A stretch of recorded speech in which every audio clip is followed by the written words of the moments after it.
Good afternoon dear એવી school student. આજે આપણે કાર્બનના તે જ સમૂહના અન્ય તત્વોથી અલગપણું જોવાના છે. ધેટ મીન્સ કાર્બનના ગુણધર્મોની અનિયમિતતા, જેને જ એનામલસ બિહેવિયર ઓફ ધ કાર્બન પણ કહી શકાય. જ્યારે આપણે A to Z માંથી MCQ સોલ્વ કરશું ત્યારે તેમાં અનિયમિત વર્તણૂકને એનામલસ બિહેવિયર તરીકે દર્શાવેલું હશે. આપણે સમૂહ 13માં પણ આ ટોપિક જોઈ ગયા છે. તેમાં આપણે બોરોનની તે જ સમૂહના અન્ય તત્વોથી ગુણધર્મોમાં જુદાપણું વિશે વાત કરેલી હતી. આમાં આપણે સમૂહનું પ્રથમ તત્વ કાર્બનની તે જ સમૂહના અન્ય તત્વોથી જુદાપણું વિશેનું ડિસ્કશન કરવાનું છે. First question which is arise in our mind કે સમૂહનું પ્રથમ તત્વ શા માટે તે જ સમૂહના અન્ય તત્વોથી ગુણધર્મોમાં જુદાપણું દર્શાવે છે. આપણા માઇન્ડમાં એવું ક્લિયર હોવું જોઈએ કે એક જ સમૂહના તત્વો છે, બધાની બાહ્યતમ કક્ષાની ઇલેક્ટ્રોનની સંરચના સરખી છે, તેમના ગુણધર્મો એક સરખા હોવા જોઈએ. પરંતુ અહીં સમૂહનું પ્રથમ તત્વ તે જ સમૂહના અન્ય તત્વોથી ગુણધર્મોમાં જુદાપણું દર્શાવે છે. તો એ જુદાપણું શાને લીધે હોઈ શકે? તો પહેલું કારણ તેનું નાનું કદ. સમૂહમાં ઉપરથી નીચે તરફ જતા પરમાણુય કદ વધે તો ડેફિનેટલી સમૂહના પ્રથમ તત્વનું કદ નાનું હશે. સમૂહમાં ઉપરથી નીચે તરફ જતા પરમાણુય કદ જેમ વધે તેમ વિદ્યુત ઋણતા ઘટે, એટલે સમૂહના પ્રથમ તત્વ કાર્બનની વિદ્યુત ઋણતા બી વધારે હશે તે જ સમૂહના અન્ય તત્વો કરતા. ઉપરથી નીચે તરફ જતા પરમાણુય કદ વધતું જાય એટલે સમૂહના પ્રથમ તત્વનું પરમાણુય કદ નાનું છે તો એની આયનીકરણ એન્થાલ્પી ડેફિનેટલી વધારે હશે. અને બીજા આવર્તનું તત્વ હોવાથી જે વેલેન્સ સેલ છે એટલે સંયોજકતા કોષમાં ડી કક્ષકનો અભાવ હશે. તો અહીંયાથી પહેલો નીટ લેવલનો ક્વેશ્ચન શું બને કે કાર્બન તે જ સમૂહના અન્ય તત્વોથી ગુણધર્મોમાં જુદાપણું દર્શાવે છે. From the given below which reason is appropriate. નીચેનામાંથી એના માટે જવાબદાર કારણ કયું હોઈ શકાય? તો એના માટેના જવાબદાર કારણમાં તેનું નાનું કદ, ઊંચી વિદ્યુત ઋણતા, ઊંચી આયનીકરણ એન્થાલ્પી અને સંયોજકતા કક્ષામાં ડી કક્ષકનો અભાવ, એને કારણે કાર્બન અમુક ગુણધર્મોમાં તે જ સમૂહના અન્ય તત્વોથી અલગપણું દર્શાવે છે. તો there are main 4 points that you have to remember કે જે competitive point of view important છે. પહેલું છે મેક્સિમમ કોવેલેન્સી, જેને મહત્તમ સહસંયોજકતા કહેવામાં આવે. કાર્બન પાસે ડી કક્ષકનો અભાવ હોવાને કારણે કાર્બનની બંધ બનાવવાની ક્ષમતા એટલે મેક્સિમમ કોવેલેન્સી કેટલી છે? 4 છે. એને કારણે CF6-2 સંકીર્ણ આયન શક્ય નથી, કારણ કે આ સંકીર્ણમાં કાર્બન 6 ફ્લોરિન પરમાણુ સાથે જોડાયેલો છે. એટલે કે આ સંકીર્ણમાં કાર્બને ફ્લોરિન સાથે 6 ફ્લોરિન સાથે 6 સહસંયોજક બંધ બનાવેલા છે. પરંતુ કાર્બન તો બીજા આવર્તનું તત્વ છે, ડી કક્ષકનો અભાવ છે, એટલે એની સંયોજકતા 4 થી વધારે શકતું નથી. પરિણામે 6 બંધ બનાવવાની તો એની પાસે ક્ષમતા જ નથી, માટે આ શક્ય નથી. That's a corner question.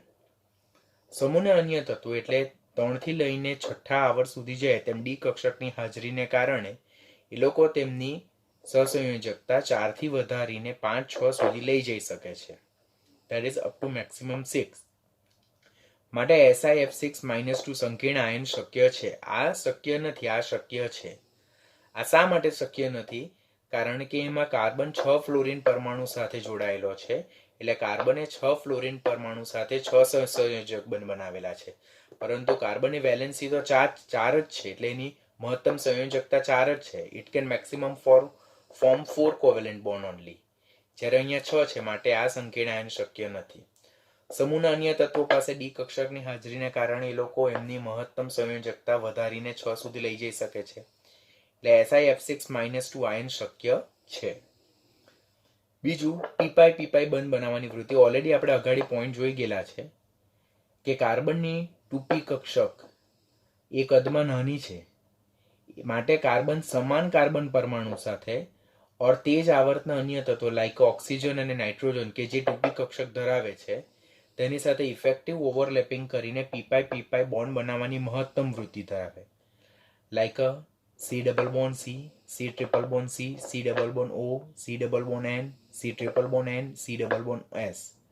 અહીંયા કાર્બન સમાન કાર્બન પરમાણુની 2p કક્ષક વચ્ચે ઇફેક્ટિવ ઓવરલેપિંગ થાય. અહીંયા પણ એવું, અહીંયા કાર્બનની 2p અને ઓક્સિજનની 2p વચ્ચે, અહીંયા કાર્બનની 2p અને નાઇટ્રોજનની 2p વચ્ચે, અને અહીંયા કાર્બન અને સલ્ફર બી કદમાં નાનું છે, પરિણામે એમની 2p કક્ષક અને આમાં 3p કક્ષક સાથે રેરલી ઇફેક્ટિવ ઓવરલેપિંગ થઈ માટે કાર્બન એ પીપાઈ બંધ બનાવવાની મહત્તમ વૃત્તિ ધરાવે છે. જેમ સમૂહમાં ઉપરથી નીચે તરફ જઈએ તેમ 3p 4p 5p એટલે p કક્ષકો કદમાં મોટી થતી જાય અને p કક્ષકો કદમાં મોટી થતી જાય માટે તેમનું ઇફેક્ટિવ ઓવરલેપિંગ જે અસરકારક સંમિશ્રણ થવું જોઈએ તે થઈ શકતું નથી. માટે સમૂહના અન્ય તત્વો જે છે તો તેઓ પીપાઈ બંધ બનાવવાની વૃત્તિ ધરાવતા નથી. ડીપાઈ બંધ, these all point we already learned, we are just summarize here. ડીપાઈ બંધ કાર્બન પાસે ડી કક્ષકનો અભાવ છે માટે કાર્બન ડીપાઈ બંધ બનાવતું નથી. સમૂહના અન્ય તત્વો જે છે તો તે લોકો પાસે ડી કક્ષક હાજર છે માટે એ લોકો ડીપાઈ બંધ બનાવવાની વૃત્તિ ધરાવે. પરંતુ જેમ સિલિકોનથી લેડ તરફ ડી કક્ષકોનું કદમાં મોટી થતી જાય તેમ અસરકારક સંમિશ્રણ ઘટતું જાય એટલે ડીપાઈ બંધ બનાવવાની વૃત્તિ ઘટે. ઘણી રેફરન્સ બુકમાં આના બેઝ પર ખાસ ક્વેશ્ચન પૂછાય કે નીચેનામાંથી સમૂહ 14 નું કયું તત્વ ડીપાઈ બંધ બનાવવાની મહત્તમ વૃત્તિ ધરાવે તો તે આન્સર આવશે સિલિકોન. લીડમાં એ વૃત્તિ જોવા મળે પરંતુ in comparison to silicon it is very less કે જેમાં ડી કક્ષક મોટી હોવાને કારણે ઇફેક્ટિવ ઓવરલેપિંગ થતું નથી. આમ કાર્બન પાસે ડી કક્ષકના અભાવને કારણે ડીપાઈ બંધ બનાવતું નથી જ્યારે સમૂહના અન્ય તત્વો પાસે ડી કક્ષક હોવાને કારણે એ લોકો ડીપાઈ બંધ બનાવવાની વૃત્તિ ધરાવે. સમૂહમાં ઉપરથી નીચે તરફ જઈએ તેમ જેમ ડી કક્ષકો કદમાં મોટી થતી જાય તેમ ઇફેક્ટિવ ઓવરલેપિંગ ઘટતું જાય માટે ડીપાઈ બંધ બનાવવાની વૃત્તિ ઘટતી જાય છે. કેટેનેશન જે કોમ્પિટિટિવનો વેરી ઇમ્પોર્ટન્ટ ક્વેશ્ચન છે. શું છે તે નીચે સમજાવું છું. પહેલા યાદ રાખવાનું કે સમૂહ 14ના તત્વોમાં સૌથી વધારે કેટેનેશન ધરાવતું તત્વ કયું તો તે છે કાર્બન. આ ટ્રેન્ડ તમારે ખાસ યાદ રાખવાનું. Carbon double time greater than silicon is greater than germanium is about equal to tin. અહીંયા લેડ નથી બીકોઝ લેડ કેટેનેશન દર્શાવતું નથી. That is exceptional behaviour. Explanation is not available. તો તમારે કેટેનેશનનો આ પોઈન્ટ યાદ રાખવાનું. કોઈ બુકમાં અહીંયા 10 ઇઝ ગ્રેટર દેન પીબી આપેલું હોય તો એ સાચું ગણવાનું. માટે સમૂહનું પ્રથમ તત્વ કાર્બન એ કેટેનેશનનો મહત્તમ ગુણધર્મ ધરાવે જ્યારે સમૂહના અન્ય તત્વો એ કાર્બનથી ઓછું કેટેનેશન ધરાવે છે. એટલે પહેલો ક્વેશ્ચન એમ પૂછાય કે સમૂહ 14માં કયું તત્વ કેટેનેશનનો મહત્તમ ગુણધર્મ ધરાવે તો આયરું આ. કેટેનેશનનો ટ્રેન્ડ શું છે તો આયરું આ. ઉપરથી નીચે તરફ જતા કેટેનેશનના ગુણધર્મમાં શું ફરક પડે તો કેટેનેશનનો ગુણધર્મ ઘટતો જાય. સમૂહ 14નું કયું તત્વ કેટેનેશન દર્શાવતું નથી તો તે લીડ. એટલે આમ કેટેનેશન પરથી જ 4 MCQ જનરેટ થશે. નાઉ we may have doubt કે sir what do you mean by catenation? તો કેટેનેશન એટલે શું તો એક કાર્બન પરમાણુ એ બીજા કાર્બન પરમાણુ સાથે કોવેલેન્ટ બોન્ડ એટલે કે સહસંયોજક બંધથી જોડાઈને અસંખ્ય શૃંખલામય એટલે કે સ્ટ્રેટ ચેન કમ્પાઉન્ડ અને ચક્રીય એટલે કે સાયક્લિક કમ્પાઉન્ડ બનાવવાની જે વૃત્તિ ધરાવે જે સ્વભાવ ધરાવે તેને કેટેનેશન કહેવાય. કાર્બન પરમાણુ બીજા સમાન કાર્બન પરમાણુ સાથે સહસંયોજક બંધથી જોડાઈને અસંખ્ય શૃંખલામય કે ચક્રીય સંયોજનો રચવાની વૃત્તિ ધરાવે તેને કેટેનેશન કહેવાય. તમે હાઇડ્રોકાર્બન ચેપ્ટર લર્ન કર્યું તો તેમાં આલ્કેન, આલ્કીન, આલ્કાઇન કેટલા બધા કમ્પાઉન્ડ તમે જોયા. સ્ટ્રેટ ચેન કમ્પાઉન્ડ કે જે શૃંખલામાં છે સ્ટ્રેટ ચેન અને કેવા સાયક્લિક કમ્પાઉન્ડ છે લાઈક બેન્ઝીન, ટોલ્યુઇન, ફિનોલ. તો આ બધા કમ્પાઉન્ડ જે છે પછી નેપ્થેલિન, એન્થ્રાસિન તો આ બધા તત્વો જે છે તો તેમાં કાર્બન એ સમાન કાર્બન પરમાણુ સાથે જોડાઈને અસંખ્ય શૃંખલામય ઓર સાયક્લિક સંયોજન એટલે ચક્રીય સંયોજનો રચવાની જે વૃત્તિ ધરાવે તેને કેટેનેશન કહેવામાં આવે છે. કાર્બન કેટેનેશનની મહત્તમ વૃત્તિ ધરાવે. હવે આપણને ક્વેશ્ચન એમ થાય કે સર સમૂહનું પ્રથમ તત્વ કાર્બન શા માટે મહત્તમ કેટેનેશન ધરાવે તો કેટેનેશન માટે there will be 3 main reason. First, size of the atom. તો that should be small enough. એટલે કે જ્યારે કોઈ તત્વ કેટેનેશન દર્શાવતું હોય તેનું કદ નાનું હોવું જોઈએ, એની વિદ્યુત ઋણતા વધારે હોવી જોઈએ અને એનાથી પણ વધારે ઇમ્પોર્ટન્ટ એવું તેની બંધ વિયોજન એન્થાલ્પીનું મૂલ્ય ઊંચું હોવું જોઈએ. ધેટ મીન્સ કેટેનેશન માટે આપણે કેટલા પોઈન્ટ યાદ રાખવાના. કયું તત્વ કેટેનેશન દર્શાવી શકે. પેલું નાનું કદ ધરાવતું હોવું જોઈએ, ઊંચી વિદ્યુત ઋણતા હોવી જોઈએ અને સૌથી વધારે ઇમ્પોર્ટન્ટ એવું તેની બંધ વિયોજન એન્થાલ્પી એટલે કે બંધની પ્રબળતા વધારે હોવી જોઈએ. હવે બંધની પ્રબળતા અને બંધ વિયોજન એન્થાલ્પી બંને they both are synonyms to each other. કોઈ બંધ વધારે સ્થાયી છે ધેટ મીન્સ કે એ બંધને બ્રેક કરવા માટે આપણે વધારે ઉર્જા આપવી પડે. માટે સમૂહનું પ્રથમ તત્વ કાર્બનનું કદ નાનું છે, તેની વિદ્યુત ઋણતા વધારે છે અને કાર્બન કાર્બન બંધ વિયોજન એન્થાલ્પીનું મૂલ્ય બી ઘણું ઊંચું છે, એટલે એ બોન્ડની સ્ટેબિલિટી બી ઘણી વધારે છે. માટે કાર્બન સમાન કાર્બન પરમાણુ સાથે જોડાઈને અસંખ્ય ચક્રીય અને શૃંખલામય સંયોજનો રચવાની વૃત્તિ ધરાવે, જેને કેટેનેશન પ્રોપર્ટી કહેવામાં આવે. કેટેનેશનનો મેઇન જે રીઝન જે છે તે શું છે કે બે પરમાણુ વચ્ચે રચાતા બંધની સ્ટેબિલિટી. જેમ બે પરમાણુ વચ્ચે રચાતા બંધની સ્થાયીતા વધારે તેટલી બંધને તોડવા માટે ઉર્જા વધારે આપવી પડે, એટલે એ બંધની એન્થાલ્પી વધારે. તો જેમ બંધની એન્થાલ્પી વધારે તેમ કેટેનેશન વધારે, એટલે catenation is directly proportional two bond stability or bond dissociation enthalpy. જો કોઈ બંધને તોડવા માટે ઉર્જા વધારે આપવી પડે ધેટ મીન્સ એ બંધની સ્થાયીતા વધારે હશે. જો બંધની સ્થાયીતા વધારે હશે તો તે પરમાણુ કેટેનેશનનો મહત્તમ ગુણધર્મ ધરાવતો હશે. આપણે જોઈએ અહીંયા કાર્બન કાર્બન સિંગલ બોન્ડથી લઈને લેડ લેડ સિંગલ બોન્ડ તરફ જઈએ તો જો કાર્બન કાર્બન સિંગલ બોન્ડ જે છે એને બ્રેક કરવા માટે 348 કિલોજૂલ પ્રતિ મોલ ઉષ્મા આપવી પડે. સિલિકોનમાં એનું મૂલ્ય 297 છે, જર્મેનિયમમાં 260 છે, ટીનમાં 240 છે અને લેડમાં 81 છે. એટલે as we move from carbon to lead, જે બંધની પ્રબળતા છે, બે પરમાણુ વચ્ચે જે બંધની પ્રબળતા છે તે ક્રમશઃ ઘટતી જાય છે. બંધની પ્રબળતા ઘટતી જાય એટલે એ બંધને તોડવા માટે ઓછી ઉર્જા ક્રમશઃ આપવી પડે. એટલે કાર્બનથી લેડ તરફ જતા બંધની સ્થાયીતા ઘટે, બંધ એન્થાલ્પીનું મૂલ્ય ઓર બંધ વિયોજન એન્થાલ્પીનું મૂલ્ય ઘટે, તેમ કેટેનેશનનું મૂલ્ય ક્રમશઃ ઘટતું જાય. માટે સમૂહનું પ્રથમ તત્વ કાર્બન તેની બંધ વિયોજન એન્થાલ્પીનું મૂલ્ય ઘણું ઊંચું હોવાને કારણે 348 કિલોજૂલ પ્રતિ મોલ ઘણું ઊંચું હોવાને કારણે તે કેટેનેશનનો મહત્તમ ગુણધર્મ ધરાવે છે. જ્યારે સમૂહનું છેલ્લું તત્વ લેડ તેની બંધ વિયોજન એન્થાલ્પીનું મૂલ્ય ઘણું નીચું હોવાને કારણે કેટેનેશનનો સૌથી ઓછો ગુણધર્મ ધરાવે એન્ડ એ કેટેનેશન નથી દર્શાવતું એવું પણ આપણે કહી શકીએ છીએ. તો કોમ્પિટિટિવ પોઈન્ટ ઓફ વ્યૂ આ જે એબનોર્મલ બિહેવિયર છે, એનામલસ બિહેવિયર છે તે પોઈન્ટ યાદ રાખવાનું આ 4 પોઈન્ટના સંદર્ભમાં, અને કેટેનેશન પોઈન્ટ ખાસ યાદ રાખવાનો.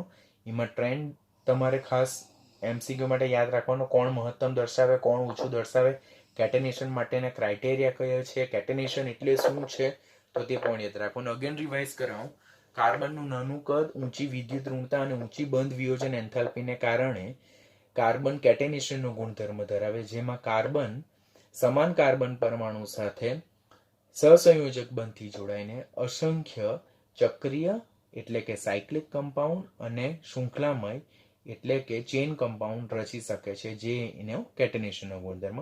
ઉપરથી નીચે તરફ જતા જેમ પરમાણુના કદ વધતા જાય તેમ તેમની વચ્ચે રચાતા બંધની સ્થાયીતા ઘટી જાય, બંધ વિયોજન એન્થાલ્પીનું મૂલ્ય ઘટતું જાય, માટે કેટેનેશનનો ગુણધર્મ ક્રમશઃ ઘટતું જાય.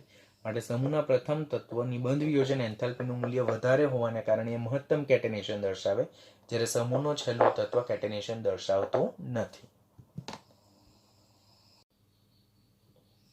હવે કાર્બનના અપરૂપો, જેને એલોટ્રોપ્સ પણ કહેવામાં આવે, તો કાર્બનના કેટેનેશન અને પીપાય પીપાય બંધ નિર્માણની વૃત્તિને કારણે કાર્બન અસંખ્ય અપરૂપો ધરાવવાની વૃત્તિ ધરાવે. It is having more number of allotropes. તો અહીંયાથી પહેલો ક્વેશ્ચન પૂછાશે કે સમૂહ 14 નું કયું તત્વ મહત્તમ અપરૂપો ધરાવે છે? તો આન્સર આવશે કાર્બન. કાર્બન અસંખ્ય અપરૂપો ધરાવે છે કારણ કે તે કેટેનેશનનું મહત્તમ ગુણધર્મ ધરાવે છે અને તે પીપાય પીપાય બંધ નિર્માણની વૃત્તિ ધરાવે છે. હવે કાર્બનના જે અપરૂપો છે, એલોટ્રોપ્સ છે, તે બે પ્રકારના છે.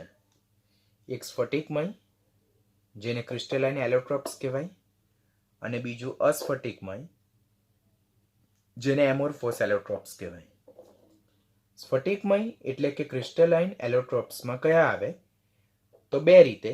એક કુદરતી કે those who are obtained from the nature directly, અને સેકન્ડ વન સંશ્લેષિત, માનવ નિર્મિત, માનવ સર્જિત or synthetic or which is man-made?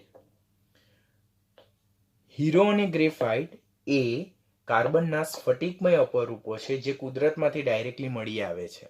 તો ક્વેશ્ચન પૂછાય નીચેનામાંથી કાર્બનના કયા સ્ફટિકમય અપરૂપો કુદરતી રીતે મળી આવે? તો બે આન્સર આવે, હીરો અને ગ્રેફાઇટ. જ્યારે ફુલેરીન એ માનવ નિર્મિત એટલે કે સંશ્લેષિત સ્ફટિકમય અપરૂપ છે, જેના વિશે આપણે ડિટેલમાં લર્ન કરવાના જ છે. આમ કાર્બનના કયા અપરૂપો સ્ફટિકમય છે? તો હીરો, ગ્રેફાઇટ અને ફુલેરીન. તેમાં હીરો અને ગ્રેફાઇટ એ કુદરતી રીતે મળી આવે, જ્યારે ફુલેરીન એ માનવ નિર્મિત છે. અસ્ફટિકમય એટલે એમોર્ફસ એલોટ્રોપ્સ. તેમાં કયા કયા આવે?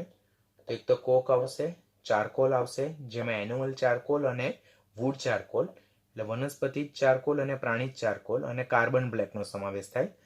જે એમોર્ફસ એલોટ્રોપ્સ છે તેના બેઝ પર બહુ ઓછા ક્વેશ્ચન પૂછાય છે અને એના વિશે આપણે બહુ ઓછું લર્ન કરવાનું છે ડેપ્થમાં. આપણે ખાસ જે ક્રિસ્ટલાઇન એલોટ્રોપ્સ છે તેના વિશે લર્ન કરવાનું છે. સ્ફટિકમય અપરૂપો આપણી ટેક્સ્ટબુકમાં જે એલોટ્રોપ્સ દર્શાવેલા છે તો એ એલોટ્રોપ્સ એ લોકો ઇન્ડિવિજ્યુઅલ આપેલા છે. હીરો અને ગ્રેફાઇટ ઇન્ડિવિજ્યુઅલ સેપરેટલી આપેલા છે. હું અહીંયા તમને ડિફરન્સના પોઈન્ટ ઓફ વ્યૂ સમજાવીશ. ડિફરન્સના પોઈન્ટ ઓફ વ્યૂ જો આપણે સમજશું તો it is very easy to remember both short note at the same times. તો તમારે ડિફરન્ટના પોઈન્ટમાં જ યાદ રાખવાનું, કારણ કે હીરો અને ગ્રેફાઇટ, હીરો ગ્રેફાઇટથી કયા સંદર્ભમાં જુદો પડે, ગ્રેફાઇટ હીરોથી કયા સંદર્ભમાં જુદો પડે, હીરો અને ગ્રેફાઇટને નીચેનામાંથી કયું લાગુ પડતું નથી, કયું સાચું વિધાન, કયું ખોટું વિધાન, એવો ક્વેશ્ચન પૂછાય તો જો તમને કમ્પેરિઝન એટલે કે ડિફરન્સ યાદ રાખેલો હોય તો તમારા માટે એ આન્સરને જસ્ટિફાય કરવાનું ઇઝી થઈ જાય. પહેલું, હીરો એ સ્ફટિકમય લેટાઈસ છે. આપણે અહીંયા જ જોયું કે હીરો એ કાર્બનનું કુદરતી સ્ફટિકમય સ્વરૂપ છે. તો એ સ્ફટિકમય લેટાઈસ છે જેમાં પ્રત્યેક કાર્બન પરમાણુ અન્ય 4 કાર્બન પરમાણુ સાથે સહસંયોજક બંધથી જોડાય છે અને સમચતુષ્ફલકે ટેટ્રાહેડ્રલી આકારે જોડાયેલો છે. તો પહેલો ક્વેશ્ચન પૂછાય કે હીરામાં પ્રત્યેક કાર્બન પરમાણુ અન્ય કેટલા કાર્બન પરમાણુ સાથે જોડાયેલો છે? તો 4 કાર્બન પરમાણુ સાથે. કઈ રીતે? ટેટ્રાહેડ્રલી એટલે કે સમચતુષ્ફલકીય રીતે. અને સંકરણ કયું જોવા મળે છે? sp3. તો એક જ પોઈન્ટમાંથી 3 ક્વેશ્ચન જનરેટ થશે. હીરો સ્ફટિકમય બંધારણ છે, પ્રત્યેક કાર્બન પરમાણુ અન્ય 4 કાર્બન પરમાણુ સાથે જોડાયેલો છે, 4 સહસંયોજક બંધ થી જોડાયેલો છે, સમચતુષ્ફલકીય રીતે જોડાયેલો છે, અને એમાં પ્રત્યેક કાર્બનનું સંકરણ કેવું છે? sp3 સંકરણ છે. એની કમ્પેરિઝનમાં ગ્રેફાઇટમાં કાર્બન પરમાણુ અન્ય બીજા 3 કાર્બન સાથે, લિસન હિયર, હીરામાં કાર્બન અન્ય 4 કાર્બન પરમાણુ સાથે જોડાયેલો છે, જ્યારે ગ્રેફાઇટમાં કાર્બન પરમાણુ અન્ય 3 કાર્બન પરમાણુ સાથે જોડાયેલો છે સિગ્મા બંધથી. જ્યારે ચોથો જે ઇલેક્ટ્રોન જે છે તો તે શેમાં છે? પાઈ બંધ બનાવવામાં યુટિલાઇઝ થાય છે. માટે ગ્રેફાઇટમાં કાર્બન પરમાણુનું સંકરણ કેવું જોવા મળે છે? sp2 સંકરણ જોવા મળે છે. તો હીરામાં કાર્બન કેટલા કાર્બન સાથે જોડાયેલો છે? અન્ય 4 કાર્બન પરમાણુ સાથે જોડાયેલો. ગ્રેફાઇટમાં કાર્બન અન્ય 3 કાર્બન પરમાણુ સાથે જોડાયેલો. હીરામાં પ્રત્યેક કાર્બન પરમાણુ અન્ય કેટલા કાર્બન પરમાણુ સાથે કેટલા સહસંયોજક? તો 4 સહસંયોજક બંધથી જોડાયેલો છે, જ્યારે અહીંયા 3 સિગ્મા બોન્ડ કોવેલેન્ટ બોન્ડથી જોડાયેલો છે. હીરામાં કાર્બનનું સંકરણ sp3, ગ્રેફાઇટમાં કાર્બનનું સંકરણ કેવું છે? sp2. હીરામાં પાઈ બંધ જોવા મળતો નથી, ગ્રેફાઇટમાં પાઈ બંધ જોવા મળે છે, બીકોઝ ચોથો જે વેલેન્સ ઇલેક્ટ્રોન છે તે પાઈ બંધ બનાવવામાં યુટિલાઇઝ થાય છે. આમ હીરામાં સમચતુષ્ફલકીય ટેટ્રાહેડ્રલી અરેન્જમેન્ટને કારણે એ 3D નેટવર્ક, ત્રિપરિમાણીય જાળીદાર રચના ધરાવે, 3 ડાયમેન્શનલ નેટવર્ક ધરાવે, બરાબર છે. જ્યારે આમાં ષટકોણીય સ્તરીય બેન્ઝીન રિંગ એકબીજા સાથે ફ્યુઝ થયેલી હોય એવી રચના જોવા મળે તમને, જેને ષટકોણીય સ્તરીય રચના, જે 2 dimensional sheet like layer structure છે. અહીંયા 3 ડાયમેન્શનલ છે, અહીંયા 2 ડાયમેન્શનલ છે, અહીંયા ત્રિપરિમાણીય જાળીદાર રચના છે એટલે 3D નેટવર્ક છે, જ્યારે અહીંયા ષટકોણીય સ્તરીય રચના છે. This is the important point of difference, યાદ રાખવાનું. 3D નેટવર્ક એટલે ત્રિપરિમાણીય જાળીદાર રચના, 2D ષટકોણીય સ્તરીય રચના, બરાબર, sheet layer like structure. Carbon carbon બંધ લંબાઈ અહીંયા 144 પિકોમીટર, જો એંગસ્ટ્રોમમાં ગણીએ તો 1.54 એંગસ્ટ્રોમ છે, જ્યારે અહીંયા કાર્બન કાર્બન બંધ લંબાઈ 141.5 પિકોમીટર છે. બધા જ પરમાણુ એકબીજા સાથે સહસંયોજક બંધથી જોડાયેલા હોય છે. અને એ જે છે અરેન્જમેન્ટ તે ખૂબ જ મજબૂત હોવાને કારણે હીરામાં જે 3 ડાયમેન્શનલ નેટવર્ક રચના જોવા મળે એને કારણે હીરો એ સૌથી સખત પદાર્થ છે. જે નોન કમ્પાઉન્ડ જે છે તેમાં સૌથી સખત પદાર્થ કયો છે? હીરો છે, જેની ઘનતા અને ગલનબિંદુ કેવા છે? ઘણા ઊંચા ધરાવે છે. શા માટે? હીરામાં પ્રત્યેક કાર્બન પરમાણુ અન્ય 4 કાર્બન પરમાણુ સાથે મજબૂત સહસંયોજક બંધથી જોડાયેલા છે, કોવેલેન્ટ બોન્ડથી જોડાયેલા છે. અને એ જે 3D નેટવર્ક ટાઈપનું જે બંધારણ બને છે તેને કારણે હીરો સૌથી સખત પદાર્થ છે, જે ઊંચા ગલનબિંદુ અને ઊંચી ઘનતા ધરાવતો પદાર્થ છે.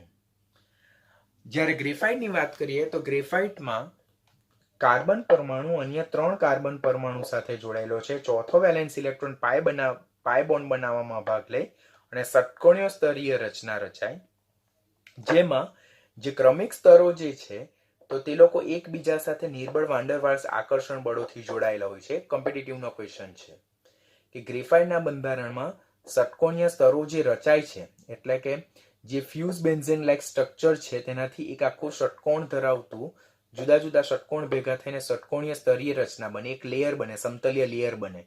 તેની નીચે બીજું સમતલીય લેયર હોય, તેની નીચે ત્રીજું સમતલીય લેયર હોય. આમ ક્રમિક જે સ્તર જે છે, લેયર જે છે, પ્લેનર લેયર, સમતલીય સ્તરો જે છે તો એકબીજા સાથે નિર્બળ વાન્ડરવાલ્સ આકર્ષણ બળોથી જોડાય છે. તેમના વચ્ચેનું અંતર બી 340 પિકોમીટર જેટલું છે, 3.40 એંગસ્ટ્રોમ. આમ ગ્રેફાઇટના બંધારણમાં ષટકોણીય સ્તરો એકબીજા સાથે નિર્બળ વાન્ડરવાલ્સ આકર્ષણ બળો સાથે જોડાયેલા છે. માટે due to availability of weak van der Waals forces of attraction they are sleeping over each other. એ લોકો એકબીજા પર શું થઈ શકે છે? સરકી શકે છે. બરાબર? જેને કારણે ગ્રેફાઇટ સ્વભાવે કેવું છે? મૃદુ છે, પોચું છે. હીરો સખત અને કઠણ પદાર્થ છે. ગ્રેફાઇટ સ્વભાવે મૃદુ અને પોચો પદાર્થ છે. માટે it is widely use as a lubricant. Lubricant એટલે ઊંજણકારક પદાર્થ તરીકે એનો ખાસ ઉપયોગ થાય છે. It is a good lubricating agent. અને તેના ગલનબિંદુ હીરાની સાપેક્ષમાં કેવા હોય છે? ઊંચા હોય છે કે નીચા હોય છે? નીચા હોય. હીરાના સાપેક્ષમાં ઊંચા હોય, ગ્રેફાઇટની સાપેક્ષમાં. જ્યારે ગ્રેફાઇટના સાપેક્ષમાં કેવા હોય છે? નીચા હોય છે. તો આ પોઈન્ટ પરથી આપણે શું યાદ રાખવાનું? હીરો સખત અને કઠણ પદાર્થ છે, ઊંચા ગલનબિંદુ, ઊંચી ઘનતા ધરાવતો પદાર્થ છે. જ્યારે ગ્રેફાઇટ એ મૃદુ અને પોચું બંધારણ ધરાવે, એના ગલનબિંદુ અને ઘનતા હીરાની સાપેક્ષમાં ઓછા છે. લુબ્રિકન્ટ તરીકે ઉપયોગી છે. શા માટે લુબ્રિકન્ટ તરીકે? કારણ કે ષટકોણીય સ્તરીય રચના ધરાવે, જેમાં જે પ્લેનર સ્ટ્રક્ચર છે, સમતલીય સ્તર જે છે તે લોકો એકબીજા પર સરખે છે. શા માટે? બીકોઝ તેઓ નિર્બળ વાન્ડરવાલ્સ આકર્ષણ બળો પરથી જોડાયેલા હોવાને કારણે એ લોકો એકબીજા પર સરકી શકે છે, સ્લીપ થઈ શકે છે. માટે ગ્રેફાઇટ સ્વભાવે મૃદુ છે અને એ લુબ્રિકન્ટ તરીકે ઉપયોગી છે. ઘનતા હીરાની જોઈએ તો વધારે છે, જ્યારે ગ્રેફાઇટની છે તે ઓછી છે. વાહકતા, ધેટ ઇઝ ઓલ્સો ઇમ્પોર્ટન્ટ. આપણે જોઈએ તો કાર્બન છે તે સમૂહ 14 નો તત્વ છે. બાહ્યતમ કક્ષામાં 4 ઇલેક્ટ્રોન છે અને તેની મહત્તમ સંયોજકતા 4 છે. પરિણામે હીરો જે છે, ડાયમંડ જે છે, તેમાં પ્રત્યેક કાર્બન પરમાણુ અન્ય 4 કાર્બન પરમાણુ સાથે સહસંયોજક બંધથી જોડાયેલો છે. બાય 4 કોવેલેન્ટ બોન્ડ એટલે 4 સહસંયોજક સિગ્મા બંધથી જોડાયેલો છે. માટે કોઈ પણ ફ્રી ઇલેક્ટ્રોન હીરાના બંધારણમાં અવેલેબલ રહેતો નથી. That's why it is a bad conductor of electricity. એ વિદ્યુતના કેવા છે? અવાહક છે. હીરા પાસે ફ્રી મૂવેબલ ઇલેક્ટ્રોન નથી. શા માટે ફ્રી મૂવેબલ ઇલેક્ટ્રોન નથી? કારણ કે હીરાનું બંધારણ કેવું છે? સમચતુષ્ફલકીય. પ્રત્યેક કાર્બન અન્ય બીજા 4 કાર્બન પરમાણુ સાથે 4 કોવેલેન્ટ બોન્ડથી જોડાયેલો છે. એટલે એની પાસે સંયોજકતા કોષનો કોઈ પણ ઇલેક્ટ્રોન ફ્રી સ્ટેટમાં અવેલેબલ નથી, which can easily move. માટે હીરો એ diamond is a bad conductor of electricity. એ વિદ્યુતના અવાહક છે. But it is a strongest thermal conductivity containing substance. એની જે ઉષ્મીય વાહકતા છે તે સૌથી વધારે છે. ખાસ યાદ રાખવાનું, 5 times more than copper. Copper કરતા પણ 5 ગણી વધારે ઉષ્મા વાહકતા ધરાવે. હીરો વિદ્યુતનો અવાહક છે, કારણ કે ફ્રી મૂવેબલ ઇલેક્ટ્રોન નથી. કારણ કે ફ્રી મૂવેબલ ઇલેક્ટ્રોન ન હોવા માટેનું રીઝન શું? કાર્બન અન્ય 4 કાર્બન પરમાણુ સાથે તો સહસંયોજક બંધથી જોડાયેલો છે. એટલે 4 ઇલેક્ટ્રોન તો શેરિંગ થઈ ગયા છે અન્ય 4 કાર્બન પરમાણુ સાથે. So now there is no availability of any kind of free electron which is involve in a conductance of electricity. પરિણામે એ વિદ્યુતનો અવાહક છે, પરંતુ એ ઉષ્માના સુવાહક છે. એટલે કોપર કરતા બી 5 ગણી વધારે ઉષ્મા વાહકતા ધરાવે છે. તો યાદ રાખવાનું, it is having a very high or very good property of conductance of heat, but it is poor conductor of electricity. Comparison to that graphite. ગ્રેફાઇટનું બંધારણ જોયું તો તેમાં પ્રત્યેક કાર્બન અન્ય 3 કાર્બન પરમાણુ સાથે 3 સહસંયોજક બંધથી જોડાયેલો. ચોથો ઇલેક્ટ્રોન પાઈ ઇલેક્ટ્રોન બનાવવામાં ભાગ લે, એટલે કે એ પાઈ ઇલેક્ટ્રોન વિસ્થાનીકૃત હોય કે જે મૂવેબલ હોય, ઇઝીલી રોટેટિંગ હોય. પરિણામે ગ્રેફાઇટ એ ઉષ્મા અને વિદ્યુતના કેવા છે? સુવાહક છે. તો ગ્રેફાઇટ એ ઉષ્મા અને વિદ્યુતના સુવાહક શા માટે છે? Due to availability of a free movable electron. જ્યારે આ ઉષ્માના સુવાહક અને વિદ્યુતના કેવા છે? અવાહક છે. ટ્રાન્સપરન્સી. આપણને ખબર છે કે હીરો ટ્રાન્સપરન્ટ હોય, પારદર્શક હોય, ચળકાટ ધરાવતો પદાર્થ છે. That is due to high refractive index. બરાબર. જ્યારે ગ્રેફાઇટ એ ચળકતો નથી, પરંતુ કાળા રંગનો મેટાલિક લસ્ટર ચળકાટ ધરાવતો પદાર્થ છે. સ્લાઇટલી શાઇનિંગ હોય, બરાબર, પણ બહુ ચમકતો નહીં, પરંતુ સ્લાઇટલી ચળકાટ ધરાવતો એ મેટાલિક લસ્ટર ધરાવતો કાળા રંગનો પદાર્થ છે. જ્યારે હીરો કેવો છે? ટ્રાન્સપરન્ટ સ્વભાવનો છે. આમ હીરો અને ગ્રેફાઇટનો તફાવતનો જો પોઈન્ટ યાદ રાખીએ આપણે, તો અહીંયા બધા જ અંડરલાઈન કરેલા તફાવતના પોઈન્ટ છે, તમારે યાદ રાખવાના છે. હીરામાં કાર્બનનું સંકરણ sp3, ગ્રેફાઇટમાં sp2. હીરામાં કાર્બન પરમાણુ અન્ય 4 કાર્બન પરમાણુ સાથે જોડાયેલા છે, 4 સહસંયોજક બંધથી, અને મજબૂત ત્રિપરિમાણીય જાળીદાર રચના બનાવે, સમચતુષ્ફલકીય રીતે ગોઠવાયેલા હોય. જ્યારે ગ્રેફાઇટમાં કાર્બન પરમાણુ અન્ય 3 કાર્બન પરમાણુ સાથે 3 સિગ્મા બંધથી જોડાયેલો ચોથો ઇલેક્ટ્રોન જે છે તે પાઈ બંધ બનાવવામાં ભાગ લે છે, જે મૂવેબલ હોય છે અને ષટકોણીય સ્તરીય રચના બનાવે. કાર્બન કાર્બન બંધ લંબાઈ 154 પિકોમીટર હોય, આમાં 141.5 પિકોમીટર હોય. બરાબર. એ ખૂબ જ સખત અને કઠણ પદાર્થ છે, નરમ અને મૃદુ છે, ઊંચી ઘનતા, ઊંચા ગલનબિંદુ, નીચી ઘનતા, નીચા ગલનબિંદુ ધરાવે. તેમાં સ્તરો એકબીજા સાથે નિર્બળ વાન ડર વાલ્સ આકર્ષણ બળોથી જોડાયેલા હોય. That's why they can slip over each other. માટે એ મૃદુ પોચું છે, માટે એનો લુબ્રિકન્ટ તરીકે ઉપયોગ થાય. It's a poor conductor of electricity but good conductor of heat. એટલે ઉષ્માના સુવાહક છે, વિદ્યુતના અવાહક છે. જ્યારે ઉષ્મા અને વિદ્યુત બંનેના સુવાહક છે. આ કેવો છે? પારદર્શક છે, ટ્રાન્સપરન્ટ છે. જ્યારે આ મેટાલિક લસ્ટર ધરાવતો કાળા રંગનો પદાર્થ છે. તો આટલા પોઈન્ટ ડિફરન્સના પોઈન્ટ ઓફ વ્યૂ આપણે ખાસ યાદ રાખવાના છે.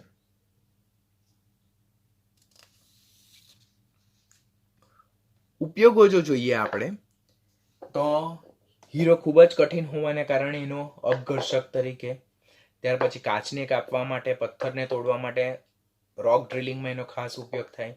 ઘરેણામાં આપણને ખબર છે, ડાયમંડ જ્વેલરીમાં સખત પદાર્થોને દળવા માટે અને પોલિશ કરવા માટે એનો ખાસ ઉપયોગ થાય છે. And for drilling and cutting purpose due to high thermal conductivity. અને તેની જે થર્મલ કન્ડક્ટિવિટી છે તે કોપર કરતાં બી કેવી છે? 5 ગણી છે. તે તેના મજબૂત અને કઠિન ગુણધર્મને કારણે આ તમારે પોઈન્ટ યાદ રાખવાના છે.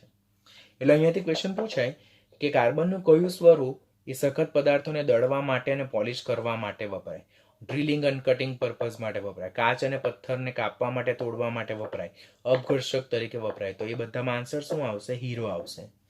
જ્યારે ગ્રેફાઇટ જે છે તો તે સ્ટીલના ઉત્પાદનમાં રિડક્શન કરતા તરીકે ઉપયોગી છે. 12મા ધોરણમાં મેટાલર્જી ચેપ્ટરમાં આપણે શીખવાના છે. મશીનમાં ઘન ઉજણ તરીકે લુબ્રિકન્ટ. શા માટે લુબ્રિકન્ટનો ગુણધર્મ ધરાવે? બીકોઝ ષટકોણીય સ્તરીય રચના જે છે તો તેમાં જુદા જુદા ક્રમિક સ્તરો એકબીજા પર સરકે છે, બીકોઝ તે લોકો નિર્બળ વાન ડર વાલ્સ પ્રકારના આકર્ષણ બળોથી જોડાયેલા. That's why it is useful as a lubricant. સૂકા કોષમાં વિદ્યુત ધ્રુવ બનાવવા માટે ઉપયોગી છે. સૂકો કોષ શું છે તે તમે 12થમાં ઇલેક્ટ્રોકેમિસ્ટ્રી ચેપ્ટરમાં શીખવાના છો. પેન્સિલની બનાવટમાં પણ એ ખાસ ઉપયોગ છે. ત્યાર પછી ન્યુક્લિયર રિએક્ટરમાં મોડરેટર તરીકે for slow down the speed of the fast movable neutrons. એટલે ન્યુક્લિયર રિએક્ટરમાં ન્યુટ્રોન મંદક તરીકે પણ ગ્રેફાઇટ ઉપયોગી છે.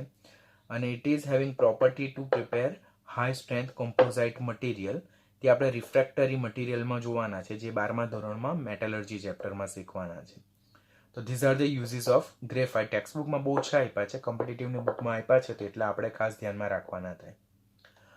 નાઉ જે નીટ પોઈન્ટ ઓફ વ્યૂ જે છે તે ખાસ તમારે યાદ રાખવાનું કે હીરો અને ગ્રેફાઇટમાં થર્મોડાયનેમિકલી કયું અલોટ્રોપ્સ વધારે સ્ટેબલ છે. તો ગ્રેફાઇટ એ થર્મોડાયનેમિકલી હીરા કરતાં વધારે સ્ટેબલ છે. ખાસ યાદ રાખવાનું, it is thermodynamically more stable than a diamond. Graphite is thermodynamically more stable allotropes than a diamond. એટલે કે હીરા કરતા ઉષ્માગતિકીય રીતે ગ્રેફાઇટની સ્થાયીતા કેવી જોવા મળે? વધારે જોવા મળે. કારણ કે તેની જે એન્થાલ્પી ઓફ ફોર્મેશન છે કોની? ગ્રેફાઇટની, તે 1.9 કિલોજૂલ પ્રતિ મોલ જ છે. જે મૂલ્ય કેવું છે? નાનું છે. એટલે ઓરડાના તાપમાને અને વાતાવરણના દબાણે પણ એ ડાયમંડમાંથી ગ્રેફાઇટ બની શકે છે. આ preparation of graphite is thermodynamically feasible. એટલે ડાયમંડમાંથી ગ્રેફાઇટ બનાવવું હોય તે ઉષ્માગતિકીય રીતે શક્ય છે. બરાબર? Because graphite is more stable than diamond. તો જે વધારે સ્ટેબલ હોય તે ઇઝીલી બની જાય. બટ ગ્રેફાઇટમાંથી ડાયમંડ બનાવવું હોય એટલે ધેટ્સ વાય રિવર્સ પ્રોસેસ જો છે એ તો થર્મોડાયનેમિકલી ઇટ્સ નોટ પોસિબલ. એટલે ઉષ્માગતિકીય રીતે આ શક્ય નથી. કારણ કે આ વધારે સ્ટેબલ છે. It is more stable allotropes than a diamond. તો વધારે સ્ટેબલ છે તો સ્ટેબલમાંથી ડાયમંડ જો બનાવવું હોય તો થર્મોડાયનેમિકલી એ શક્ય નથી. પરંતુ જો તમારે એને શક્ય બનાવવું હોય તો you have to apply forcing condition. Forcing condition means what? You have to apply high temperature, that is 1873 Kelvin. You have to apply too much high pressure as well as 50,000 to 60,000 atmospheric pressure.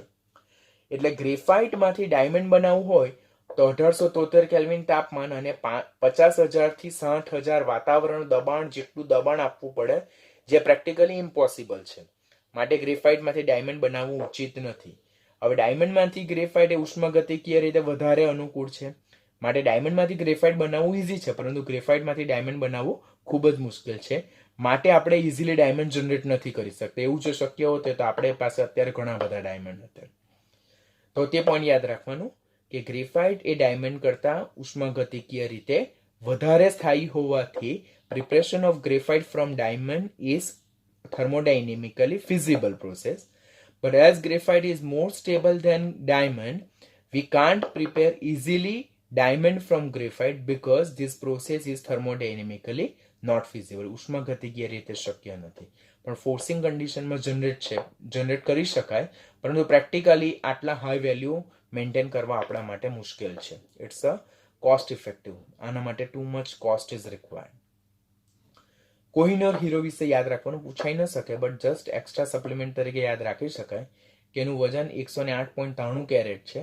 હવે અહીંયા જે hero જે છે તેનું વજન કેરેટમાં મપાય અને 1 carat is equal to 200 mg. એટલું યાદ રાખશો તો ચાલશે. તો આની સાથે આપણે જે કાર્બન છે તેના અલોટ્રોપ્સ, હીરો અને ગ્રેફાઇટ વિશે જોયું. નેક્સ્ટ લેક્ચરમાં આપણે ફુલેરિન વિશે અભ્યાસ કરશું. બરાબર છે.